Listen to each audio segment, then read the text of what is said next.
Welcome to the 2021 Nautilus Book Awards Author Spotlight Series. I'm your host, Christine Upchurch. Now celebrating 21 years of honoring better books for a better world, Nautilus Book Awards continues to embrace books from a wide spectrum of the publishing industry. Books which radiate hope and wisdom. Books which nurture our inner connection and inspire us to connect together as individuals, as communities, and as planetary citizens.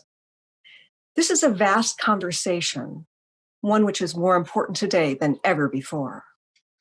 Today, we are focusing the spotlight on author Ruth Mailey. She's a Silver Award winner for her book entitled The Power of Positivity, The ABCs of a Pandemic, and she won in the category for children's picture books, nonfiction. Ruth Mailey is a relationship coach. She's also owned and operated her own daycare and preschool for more than 3 decades. Using the tools she acquired in both professions, she's had the privilege of helping many families.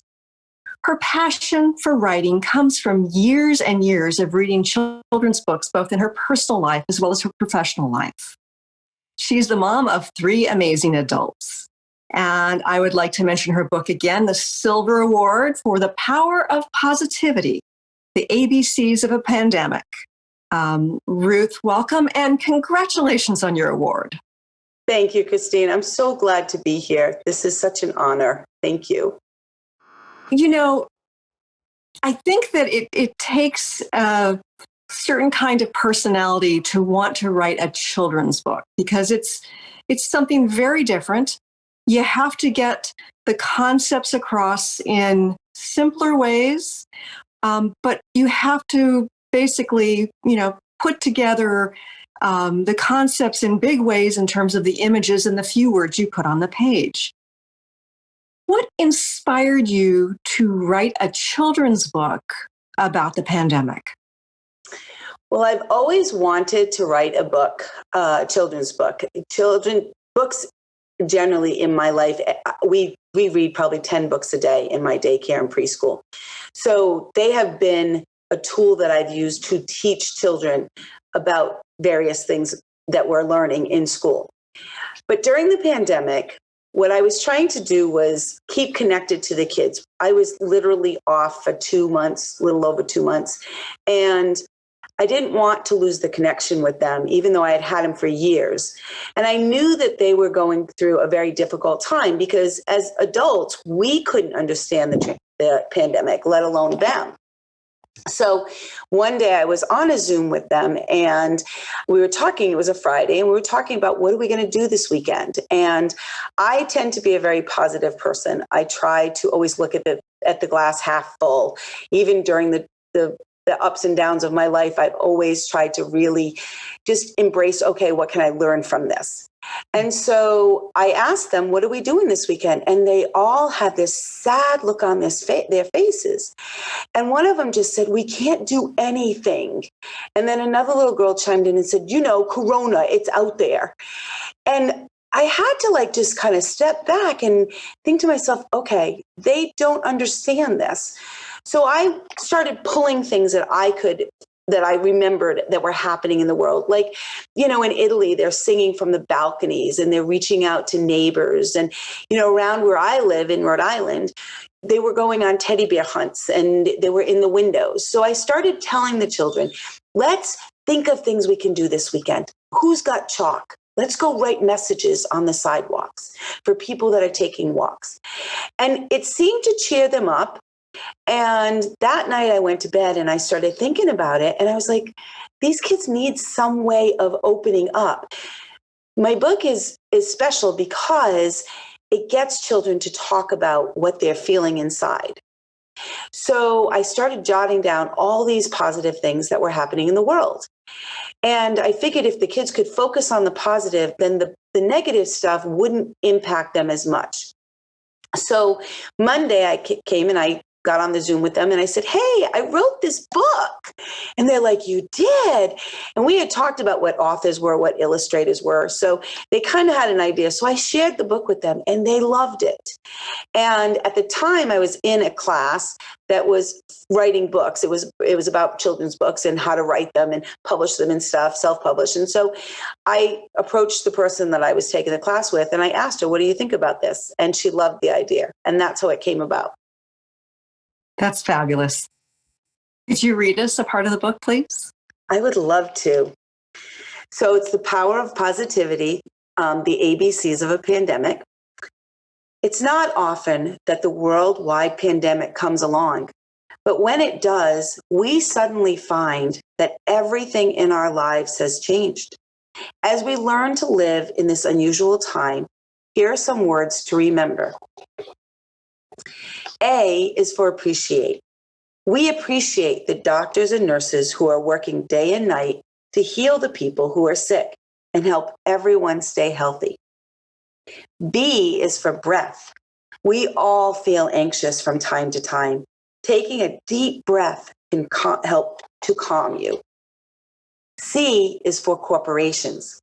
Many corporations are donating money and equipment so that all children can have the opportunity to learn over the internet.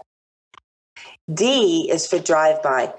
We celebrate birthdays, anniversaries, weddings, graduations as we drive by in our cars and beat the horn. E is for exercise. No matter what kind of exercise we do, moving around can turn any sad moment into a happier one.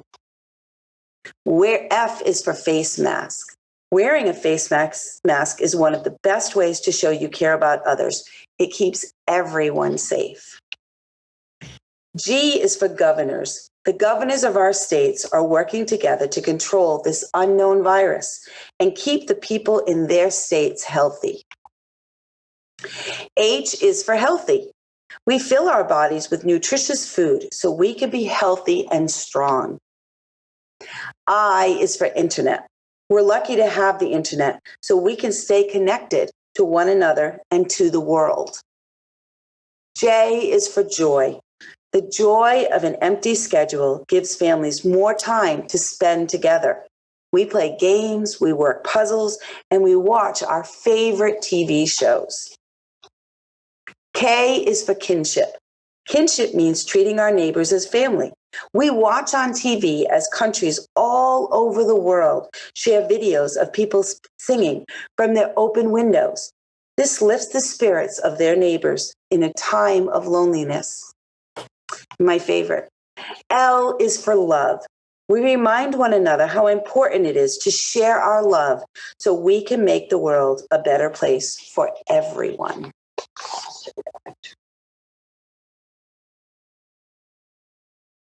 And who is your wonderful illustrator? So Harry Aveira is my illustrator. He is from Indonesia. And he did a great job because I wanted the book to be, I've been doing daycare for 31 years. I wanted to give back to my children because they inspired me for this. So I wanted him to make likenesses of the children from my daycare. So I gave him pictures and he actually made the characters in the book like the children in my daycare. So the little girl on the cover is actually a current daycare child. Her name is Natalie, and she's embraced this whole journey of the power of positivity. But the children that are in here are past or present daycare children from 30 years ago to now. So it's very special to me.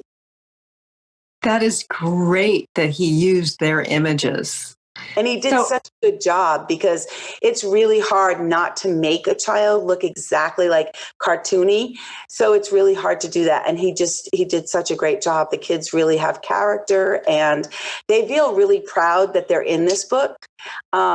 A lot of them are just like, like the little one on Elle, she went to the library recently and she saw the book in the library and she went up to the lady and she said, I just want to show you my page. This is me. And she was so proud that she was part of the book.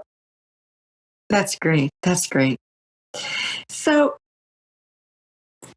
what is it about this book that makes it different from other books that are out there supporting children?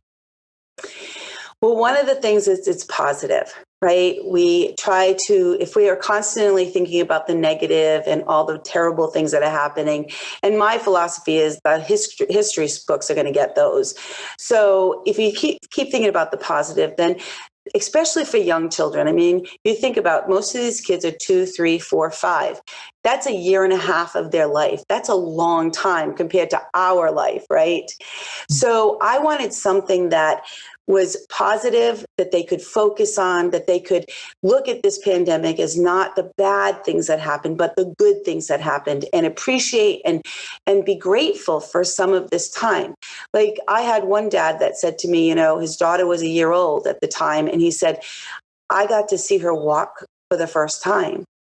I wouldn't have done that if we didn't have the pandemic. And so it even helps adults look at this in a whole new way. I also wanted the children to have some way of being able to talk about what they're experiencing. This book isn't a book that you hurry up and read through. You actually savor each page. Each page has, of course, our mascot Orbit in several places hiding. And what I wanted the kids to do was actually stop and look for Orbit.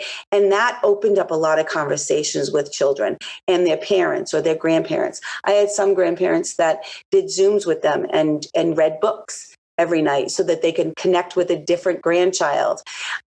So this book is really, it's allowed a lot of children to process what they went through without them knowing the right words or questions to ask. I think that's a really good point because, there's so much about it that's been confusing. And I know that children learn interacting with each other and observing others interacting from facial expressions, and people have been wearing masks. And so it's great that you are inviting children to explore their feelings about it and discuss it with whoever's reading the book to them. Yeah, and the other thing too is this book, I always say, it's a great keepsake, right? 10 years down the road, I'm hoping that some little boy or girl goes into school and they're learning about the pandemic and they pull this book out and they say, but here's the good stuff that happened, right? Not just the bad stuff.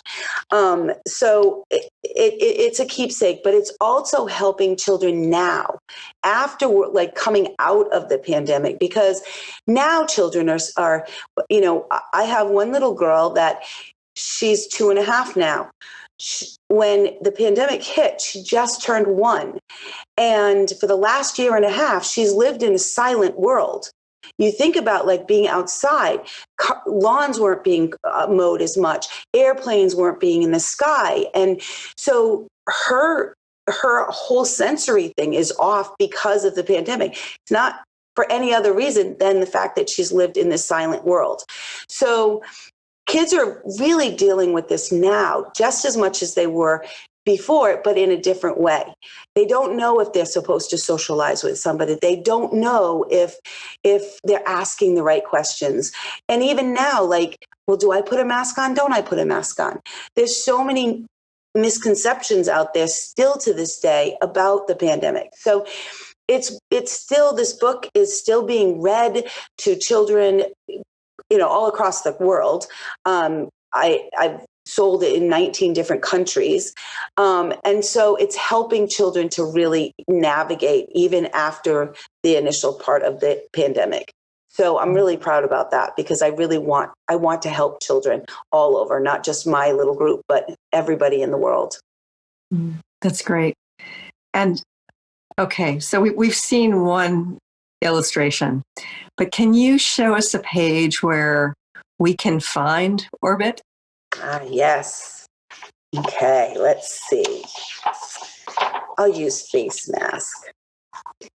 So let's see, how do I do this here? Okay, all right. So if you look, there's one on her dress right here, so it's hidden. There's another one behind. This is Evan. This is my oldest son, who's now 31, behind his leg. And this little girl is actually my very first daycare child. And where's another one here? Oh, one's behind his back. I'm sorry, behind his back and behind and on her dress. And when the kids see it, they get super, super excited about it. And then they go to the next page, but they talk about this page. They talk about how face masks, they had to wear them in school or go into the grocery store. Yeah. Do you have one final message for parents and guardians who are raising young children during these crazy times?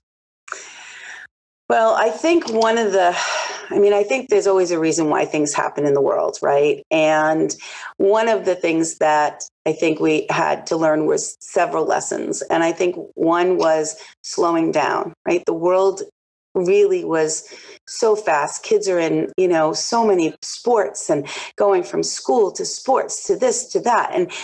And parents, and no fault of our own, we have to work. Most people need two jobs and two parents working. And so sometimes we don't have the time to listen to our children.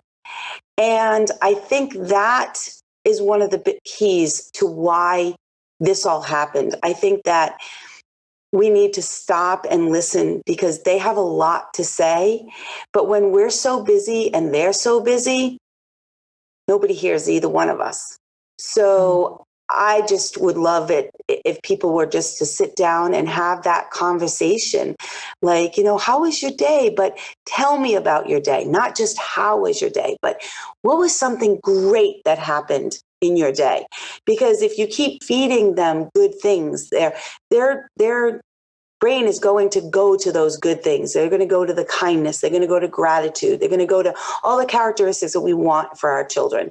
So I just think that we just need to slow down and just listen to our kids because they have a lot to say.